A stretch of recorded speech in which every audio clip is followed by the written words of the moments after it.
नमस्कार साथियों, स्वागत है आपका करंट अफेयर्स एमसीक्यू प्रोग्राम में।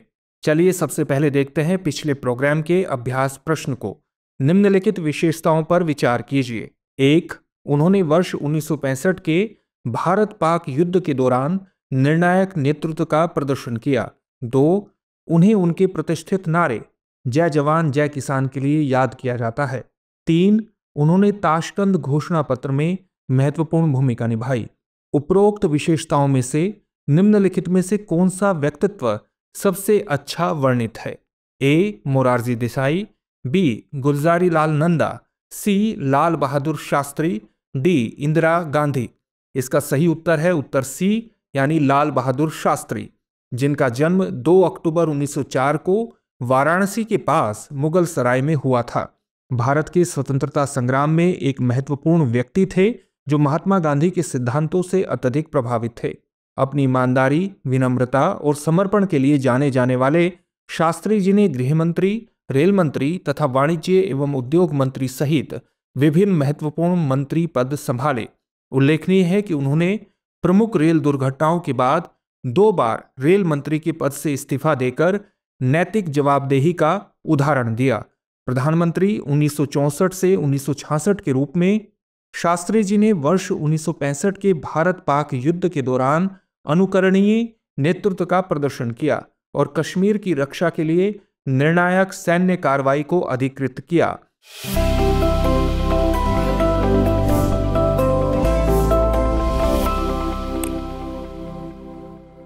उन्हें उनके प्रतिष्ठित नारे जय जवान जय किसान के लिए याद किया जाता है, जिसमें उन्होंने भारत के विकास में सैनिकों और किसानों की महत्वपूर्ण भूमिका पर प्रकाश डाला था।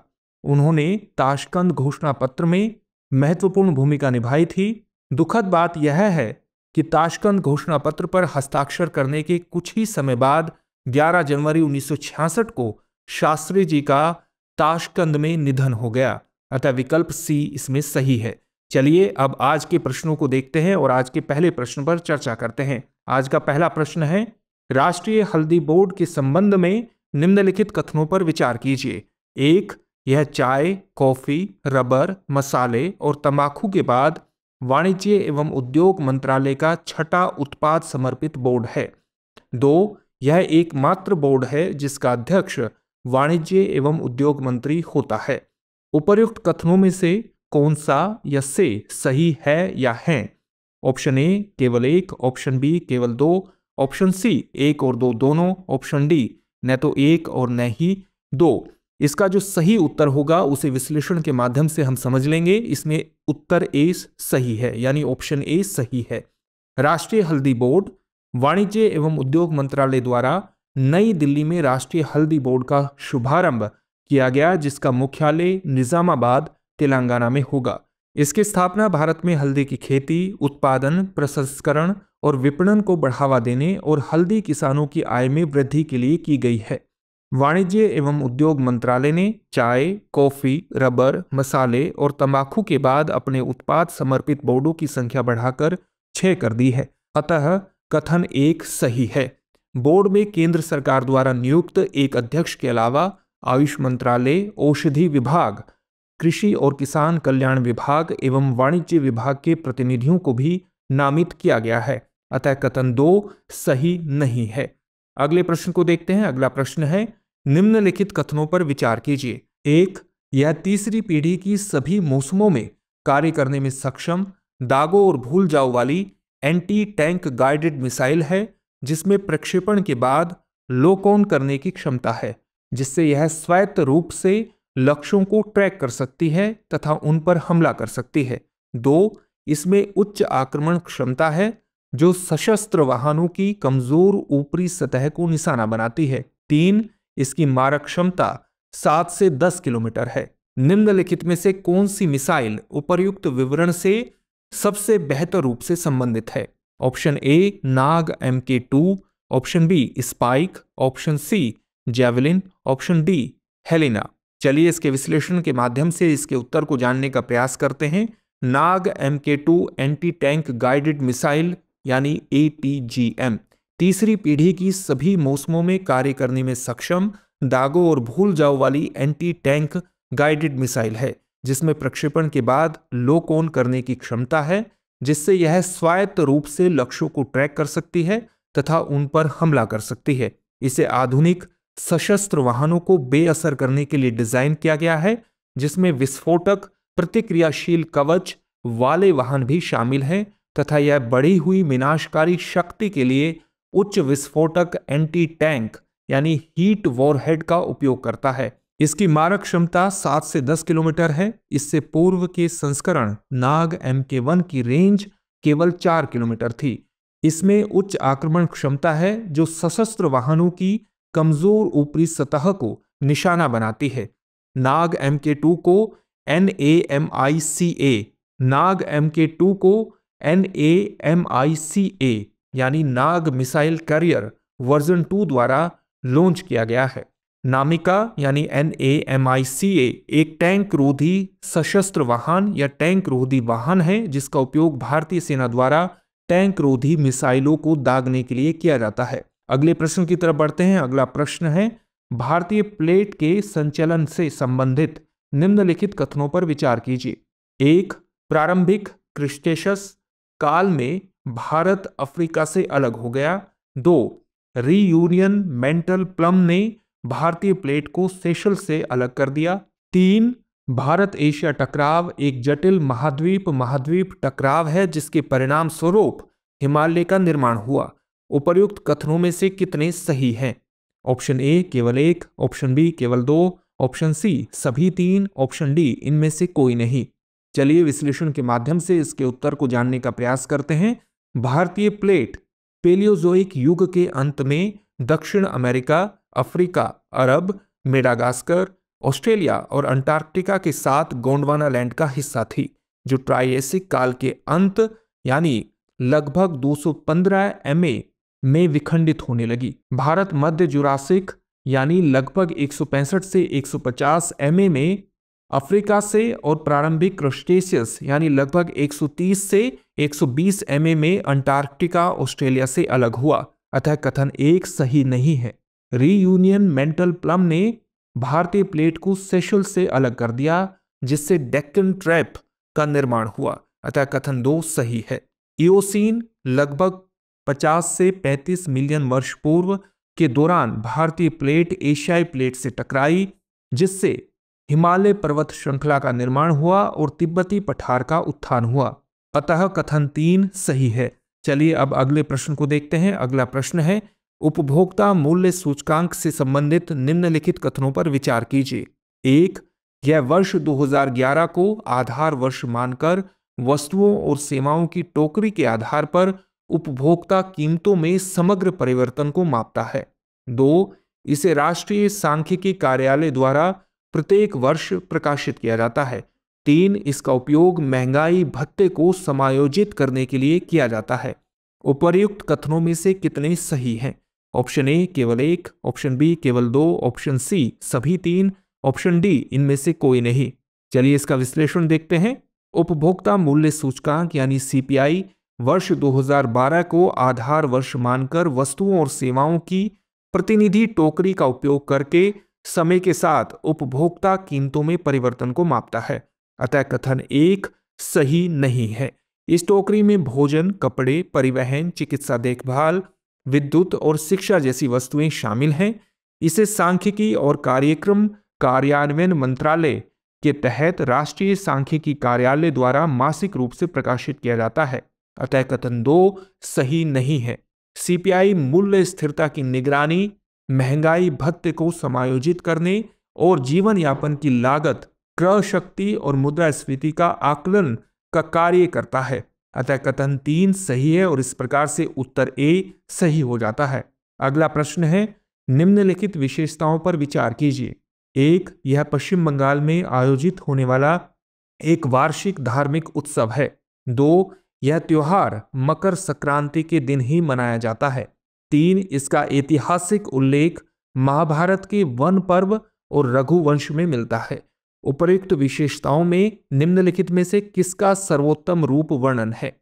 A. Kumbh Mela, B. Pushkar Mela, C. रथ यात्रा, D. गंगा सागर मेला। चलिए विश्लेषण के आधार पर इसके उत्तर को जानने का प्रयास करेंगे। इसका उत्तर है डी, यानी गंगा सागर मेला। इसका विश्लेषण इस प्रकार है। गंगा सागर मेला पश्चिम बंगाल के सागर द्वीप पर गंगा और बंगाल की खाड़ी के संगम पर आयोजित एक वार्षिक धार्मिक उत्सव है। गंगोत्री से निकलकर गंगा नदी बंगाल की खाड़ी में मिल जाती है। मकर संक्रांति के साथ मनाए जाने वाले इस त्योहार में मोक्ष और आध्यात्मिक उत्थान की प्राप्ति के लिए गंगा में पवित्र स्नान करना, सूर्य देव को अर्घ्य देना तथा दीपदान करना जैसे अनुष्ठान शामिल हैं। इसे कुंभ मेले के बाद भारत में दूसरा सबसे बड़ा धार्मिक आयोजन माना जाता है। इस मेले का ऐतिहासिक उल्लेख महाभारत के वन पर्व और रघुवंश कालिदास द्वारा जो लिखा गया था उसमें मिलता है, जिसमें तीर्थ यात्रा के 1500 से 2000 ईसा पूर्व के प्रमाण मिलते हैं तथा यह ऋषि कपिल मुनि एवं पाल वंश के राजा देवपाल से संबंधित है। अगला प्रश्न है, निम्नलिखित में से कौन सा कारण रुपये के कमजोर होने के लिए उत्तरदायी ठहराया जा सकता है? 1. अमेरिका में बेहतर होते व्यापक आर्थिक परिदृश्य के बीच अमेरिकी डॉलर में मजबूती। 2. अमेरिकी फेडरल रिजर्व द्वारा ब्याज दरों में मामूली कटौती की आशा के कारण अमेरिकी बॉन्ड प्रतिफल में उछाल। 3. वर्तमान भू राजनीतिक तनाव के कारण तेल की कीमत में अस्थिरता। निम्नलिखित कूट का उपयोग करके सही उत्तर चुनिए। ऑप्शन ए केवल 1 और 2, ऑप्शन बी केवल 2 और 3, ऑप्शन सी केवल 1, ऑप्शन डी 1, 2 और 3। इसका जो सही उत्तर है वो है ऑप्शन डी, यानी 1, 2 और 3। चलिए इसके विश्लेषण को देखते हैं। अमेरिका में सुधरते व्यापक आर्थिक वातावरण के साथ साथ अमेरिकी डॉलर का मजबूत होना रुपये में गिरावट का मुख्य कारण है, अतः कथन 1 सही है। अमेरिकी फेडरल रिजर्व द्वारा ब्याज दरों में मामूली कटौती के कारण अमेरिकी बॉन्ड यील्ड में उछाल, अतः कथन 2 सही है। उच्च अमेरिकी प्रतिफल ने भारत जैसे उभरते बाजारों की तुलना में निवेशकों के लिए अमेरिका को आकर्षक बना दिया। अमेरिकी फेड द्वारा ब्याज दरों में मामूली कटौती की आशा के कारण अमेरिकी बॉन्ड प्रतिफल में उछाल। नई अमेरिकी सरकार की नीतियों के संदर्भ में अनिश्चितता ने भी रुपये की गिरावट में योगदान दिया है। वर्तमान भू राजनीतिक तनावों यानी रूस यूक्रेन युद्ध, मध्य पूर्व संकट, लाल सागर शिपिंग मुद्दे तथा इक्विटी बाजारों में विदेशी पोर्टफोलियो निवेश के बड़े पैमाने पर बहिर्गमन के कारण तेल की कीमतों में अस्थिरता ने भी रुपये की गिरावट में योगदान दिया है, अतः कथन 3 सही है। चलिए अगले प्रश्न को देखते हैं। अगला प्रश्न है, प्राय समाचारों में आने वाले शब्द सूरत, नीलगिरी और वागशीर निम्नलिखित में से किससे संबंधित हैं?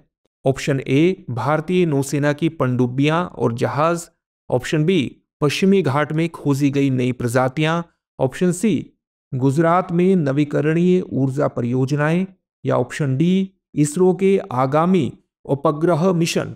इसमें ऑप्शन ए सही होगा। चलिए इसके विश्लेषण पर प्रकाश डालते हैं। प्रधानमंत्री ने हाल ही में मुंबई स्थित नौसेना डॉकयार्ड में भारतीय नौसेना में प्रमुख परिसंपत्तियों के कमीशनिंग समारोह की अध्यक्षता की, जिनमें निर्देशित मिसाइल विध्वंसक पोत सूरत, स्टील्थ फ्रिगेट नीलगिरी एवं डीजल इलेक्ट्रिक पनडुब्बी वागशीर शामिल है। आईएनएस नीलगिरी परियोजना 17A फ्रिगेट का प्रमुख जहाज है। आईएनएस वागशीर परियोजना 75 कलवरी श्रेणी की छठी और अंतिम पनडुब्बी है तथा आईएनएस सूरत परियोजना 15B विध्वंसक का चौथा और अंतिम जहाज है, अतः विकल्प ए सही है। अगले प्रश्न को देखते हैं। अगला प्रश्न है, लिथियम के संदर्भ में निम्नलिखित कथनों पर विचार कीजिए। 1. लिथियम एक नरम और चांदी जैसी सफेद धातु है जिसे रिचार्जेबल बैटरी की उच्च मांग के कारण सफेद सोना कहा जाता है। 2. लिथियम आयन बैटरियां एक इलेक्ट्रोड सामग्री के रूप में एक अंतः स्थापित लिथियम यौगिक का उपयोग करती हैं, जबकि गैर रिचार्जेबल लिथियम बैटरी में धात्विक लिथियम का उपयोग किया जाता है। उपर्युक्त कथनों में से कौन सा या से सही है या है? ऑप्शन ए है केवल 1, ऑप्शन बी केवल 2, ऑप्शन सी 1 और 2 दोनों, ऑप्शन डी न तो 1 और न ही 2। इसका उत्तर होगा ऑप्शन सी, यानी 1 और 2 दोनों। चलिए इसका विश्लेषण देखते हैं। लिथियम एक नरम चांदी सफेद धातु है जिसे रिचार्जेबल बैटरी की उच्च मांग के कारण सफेद सोना के रूप में भी जाना जाता है, अतः कथन 1 सही है। लिथियम आयन बैटरियां एक इलेक्ट्रोड सामग्री के रूप में एक इंटरकलेटेड यानी इंटरकलेशन परतदार संरचनाओं वाली सामग्रियों में अणु का प्रतिवर्ती समावेश या सम्मिलन है, लिथियम यौगिक का उपयोग करती हैं, जबकि गैर रिचार्जेबल लिथियम बैटरी में धातु लिथियम का उपयोग किया जाता है। अतः कथन 2 सही है। चलिए अब अगला प्रश्न देखते हैं। अगला प्रश्न है, निम्नलिखित कथनों पर विचार कीजिए। 1. निजता का अधिकार एक मूल अधिकार है जो किसी व्यक्ति को राज्य एवं गैर राज्य संस्थाओं से सुरक्षित रखता है। 2. वर्ष 2017 में सर्वोच्च न्यायालय ने के.एस. पुट्टस्वामी बनाम भारत संघ मामले में निजता के अधिकार को मूलभूत एवं अविभाज्य अधिकार बताया तथा कहा कि यह व्यक्ति से जुड़ा हुआ है। उपर्युक्त कथनों में से कौन सा या से सही है या है? ऑप्शन ए केवल 1, ऑप्शन बी केवल 2, ऑप्शन सी 1 और 2 दोनों, ऑप्शन डी न तो 1 और न ही 2। इसका उत्तर है ऑप्शन सी यानी 1 और 2 दोनों। इसके विश्लेषण को देखते हैं। निजता का अधिकार एक मूल अधिकार है जो व्यक्ति को राज्य और गैर राज्य दोनों से सुरक्षित रखता है और उसे जीवन में अपने निर्णय स्वयं लेने की अनुमति देता है। अतः कथन 1 सही है। सर्वोच्च न्यायालय ने वर्ष 2017 में के.एस. पुट्टस्वामी बनाम भारत संघ के ऐतिहासिक निर्णय में निजता और इसके महत्व का वर्णन करते हुए कहा कि निजता का अधिकार एक मूलभूत एवं अविभाज्य अधिकार है और यह व्यक्ति से जुड़ा हुआ है, जिसमें उस व्यक्ति के बारे में सभी जानकारी और उसके द्वारा चुने गए विकल्प शामिल हैं। अतः कथन 2 सही है। चलिए अब अगले प्रश्न को देखते हैं। प्राय समाचारों में देखी जाने वाली के आकार की अर्थव्यवस्था को सर्वोत्तम रूप से वर्णित करता है। ए. ऐसी स्थिति जिसमें सरकार कल्याणकारी योजनाओं के वित्त पोषण के लिए ऋण में वृद्धि करती है, जिससे राजकोषीय स्थिरता पर दोहरा प्रभाव पड़ता है। Option B. आर्थिक सुधार की विशेषता असमान वृद्धि है, जहां कुछ क्षेत्रों या अन्य समूहों में सुधार होता है जबकि अन्य में गिरावट आती है या स्थिरता आती है। Option C. एक आर्थिक संरचना जो सभी क्षेत्रों के लिए समान विकास पर ध्यान केंद्रित करती है तथा संतुलित विकास सुनिश्चित करती है। Option D. एक आर्थिक घटना जिसमें व्यापार घाटा और निर्यात वृद्धि विपरीत दिशाओं में चलती है, जिससे राष्ट्रीय आय प्रभावित होती है। इसमें ऑप्शन बी सही है। चलिए इसकी व्याख्या को देखते हैं। के आकार अर्थव्यवस्था शब्द एक विचलन आर्थिक सुधार का वर्णन करता है, जिसमें अर्थव्यवस्था के कुछ क्षेत्र जैसे वित्तीय एवं प्रौद्योगिकी क्षेत्र समृद्ध होते हैं, जबकि अन्य जैसे कि हॉस्पिटैलिटी या निम्न आय वाले क्षेत्र होते हैं। ये क्षेत्र के आकार की अर्थव्यवस्था में विचलन निर्मित करते हैं। अतः विकल्प बी सही है। चलिए अब आज के अभ्यास प्रश्न को देखते हैं। आज का अभ्यास प्रश्न है, निम्नलिखित कथनों पर विचार कीजिए। 1. शफीन जहान बनाम अशोकन के.एम. 2020 में न्यायालय ने माना कि संविधान के अनुच्छेद 21 में व्यक्तियों को अपने साथी चुनने का अधिकार शामिल है, चाहे वह विवाहित हो या नहीं। 2. नवतेज सिंह जौहर बनाम यूनियन ऑफ इंडिया 2018 मामले में न्यायालय ने सभी व्यक्तियों के शारीरिक, भावनात्मक, मानसिक तथा यौन साहचर्य के अधिकार को मान्यता दी। 3. कौशल किशोर बनाम उत्तर प्रदेश राज्य 2023 में सर्वोच्च न्यायालय ने अनुच्छेद 21 की व्याख्या को आगे बढ़ाते हुए निर्णय दिया कि इसे निजी संस्थाओं के विरुद्ध भी लागू किया जा सकता है। उपर्युक्त कथनों में से कितने सही है या हैं? ऑप्शन ए केवल 1, ऑप्शन बी केवल 2, ऑप्शन सी सभी 3, ऑप्शन डी कोई भी नहीं। डियर व्यूअर्स, अपने एग्जाम की तैयारी को और बेहतर करने के लिए हमारे चैनल को लाइक, शेयर और सब्सक्राइब करना न भूलें।